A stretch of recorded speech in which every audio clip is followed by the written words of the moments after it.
Hello my dear students, welcome करता हूं मैं भारत पंचाल अगेन आप सबका हमारी नई वीडियो में केमिस्ट्री गुरुजी के यूट्यूब चैनल पर। तो जैसे कि हमारा आज डे 1 है और डे 1 में हम लोग पढ़ने वाले थे फिजिकल केमिस्ट्री। सुबह ही मैंने आपको स्ट्रेटेजी बता दी थी। आई होप कि आप लोग वन शॉट देख चुके हो, डिटेल नोट्स पढ़े हैं, शॉर्ट नोट्स पढ़े हैं, ठीक है। और अभी प्रीवियस ईयर क्वेश्चन भी आपको मिल गए होंगे, न्यूमेरिकल जितने भी प्रीवियस ईयर में आए हुए हैं। तो बेटा जी अब आप लोग अपनी तैयारी को जज कर सकते हो कि आपको कितना आता है। इस वीडियो में मैं आपको बताने वाला हूं most expected question of physical chemistry. पहले बता रहा हूं, डर लगता है बहुत बहुत, डर डर के ही बता रहा हूं। तो अगर सेफ जोन में रहना चाहते हो ना भाई, जो बच्चा चाहता नहीं सर मुझे रिस्क बिल्कुल नहीं लेना, एनसीईआरटी कर लेना सारी की सारी। केमिस्ट्री में एनसीईआरटी से बाहर नहीं आता है, क्या बनाएंगे, रेफरेंस बुक वही है उनकी, क्लियर है। और केमिस्ट्री का पेपर भाई मानो या ना मानो बट आसान होता है as compare to physics and mathematics. तो एक बच्चे को बहुत अच्छा स्कोर करवा सकते, स्पेशली जो बच्चे बहुत डरते हैं अभी, जिनको ना पास होने का भी डर है ना, तो पहले इनको अच्छे से कर लेना। सबसे आसान और सबसे स्कोरिंग पोर्शन है फिजिकल केमिस्ट्री। 4 चैप्टर आपको पता होंगे, solution, electrochemistry, chemical kinetics and surface chemistry. इस वीडियो में मैं आपको बताने वाला हूं most important topic and most important NCERT के टॉपिक कौन कौन से हैं। आपको सिर्फ ये नहीं करने, पहले ये करने हैं, बहुत अच्छे से करने हैं, 4-4, 5-5 बार पढ़ने हैं। बाकी एक्स्ट्रा जितना मर्जी कर लो, जितना मर्जी से मेरा मतलब है एनसीईआरटी की, क्लियर है। तो देखो बेटा जी सॉल्यूशन से बात करते हैं। सॉल्यूशन में देखो फिजिकल केमिस्ट्री में ज्यादातर न्यूमेरिकल टॉपिक बनते हैं और न्यूमेरिकली पूछे जाते हैं। इन 3 चैप्टर में से मैंने इस तरफ न्यूमेरिकल लिए हैं, इस तरफ कुछ टॉपिक लिए हैं जो न्यूमेरिकल वाले नहीं है। और जो रेड पेन है, रेड पेन से मैंने एनसीईआरटी के इंपॉर्टेंट क्वेश्चन बताए। पहले आप वो करोगे, उसके बाद ज्यादा कर लेना, ठीक है। पहले आप वो कर लेना। न्यूमेरिकल की बात करें तो जब आप सॉल्यूशन की स्टार्टिंग करोगे तो किससे करोगे, कंसंट्रेशन टर्म के न्यूमेरिकल के, molarity, molality and mole fraction बहुत अच्छे से होनी चाहिए, तभी आप आगे बढ़ पाओगे।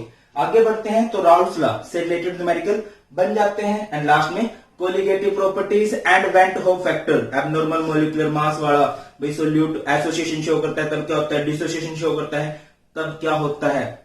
कोलिगेटिव प्रॉपर्टी में सबसे ज्यादा इंपॉर्टेंट है elevation in boiling point, depression in freezing point. Osmotic pressure से भी क्वेश्चन बन जाता है। अब क्वेश्चन किस तरह से बनता है, जनरली बहुत सिंपल सा क्वेश्चन बनता है। आपको बॉइलिंग पॉइंट ऑफ सॉल्यूशन बताना होता है या फ्रीजिंग पॉइंट ऑफ सॉल्यूशन बताना होता है। वैसे तो मैंने न्यूमेरिकल करवाए हैं, आप लोग खुद से ही आइडिया लगा लोगे। 1-1 घंटा लगेगा आपके एक चैप्टर में, वो सारे के सारे न्यूमेरिकल आपके कवर हो जाएंगे। इसके अलावा एक 1-1 मार्क्स के क्वेश्चन कैसे बन सकते हैं, सोल्यूट एंड सोलवेंट की टेबल। इस यूनिट में 2 लॉ है, Henry law and Raoult's law. Difference हमेशा इंपॉर्टेंट रहते हैं। पूरी फिजिकल केमिस्ट्री में भाई जितने भी डिफरेंस है ना, आप उनको स्किप नहीं करने वाले हो, डिफरेंस सारे पहले पढ़ोगे, ठीक है। फिजिकल केमिस्ट्री में जितने भी डिफरेंस है, like ideal non ideal solution का difference, positive deviation negative deviation का डिफरेंस, ऑस्मोसिस डिफ्यूजन का डिफरेंस, ये सॉल्यूशन की बात होगी। ऐसे हर एक चैप्टर में ऑर्डर मॉलिक्यूलरिटी का डिफरेंस, एडजॉर्प्शन एब्जॉर्प्शन का difference, physical adsorption chemical adsorption का डिफरेंस, लायोफिलिक लायोफोबिक कोलॉइड का डिफरेंस बहुत इंपॉर्टेंट है, उनको आप अच्छे से करोगे। अच्छा भाई इलेक्ट्रोकेमिस्ट्री पे आते हैं तो सबसे ज्यादा और सबसे हॉट टॉपिक जो है वो है नर्स्ट इक्वेशन। उसके बाद है Faraday's law of electrolysis. 2 law है, डेफिनेशन भी आनी चाहिए आपको, न्यूमेरिकल भी पूछे जाते हैं जिट वाले फॉर्मूले से, भाई कितना वेट डिपॉजिट होगा, कितना चार्ज रिक्वायर्ड होगा, इस तरह से। कोलरस लॉ एंड वो कंडक्टिविटी जो होती है, मोलर कंडक्टिविटी, स्पेसिफिक कंडक्टिविटी, इनसे न्यूमेरिकल बनते हैं। अच्छा मैंने नर्स्ट इक्वेशन से सबसे ज्यादा चांसेस रहते हैं न्यूमेरिकल बनने के।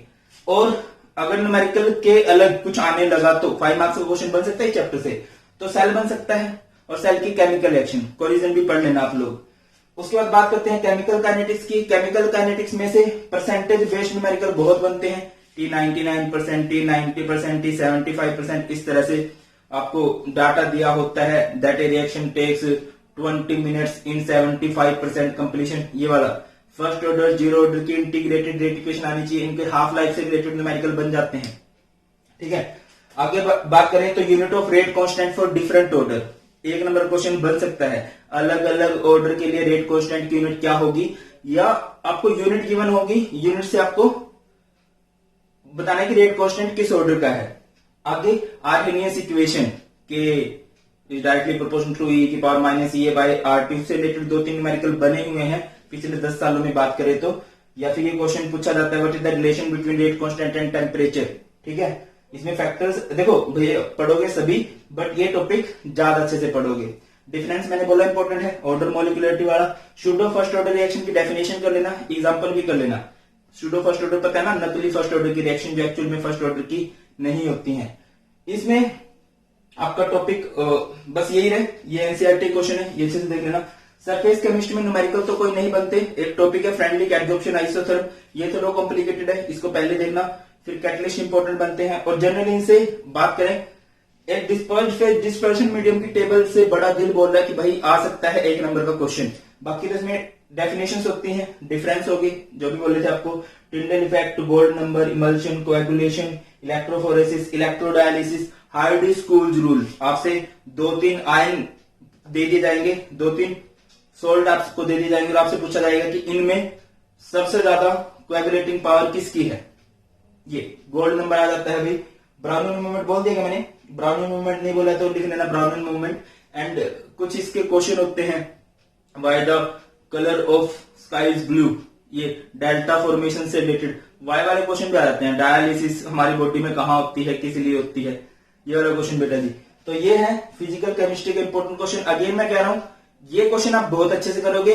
देखो यार, वो डायलॉग सुना तुमने, दूध का जो है ना छाछ को भी छान छान कर पीता है,